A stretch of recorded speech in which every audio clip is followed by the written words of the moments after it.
श्री एकनाथ गंगूबाई शिंदे राज्यातील 13 कोटी जनतेच्या आशीर्वादाने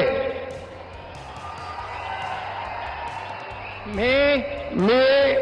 एकनाथ गंगूबाई संभाजी शिंदे ईश्वर साक्ष शपथ घेतो की कायद्याद्वारे स्थापित झाले आहे अशा भारताच्या संविधानाबद्दल मी खरी श्रद्धा व निष्ठा बाळगीन।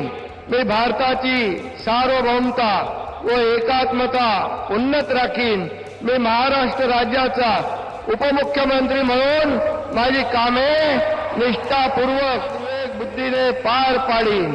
आणि संविधान व कायदा यानुसार सर्व तऱ्हेच्या लोकांना मी निर्भयपणे व निष्पक्षपातीपणे तसेच कोणाच्याही विषयी ममत्वभाव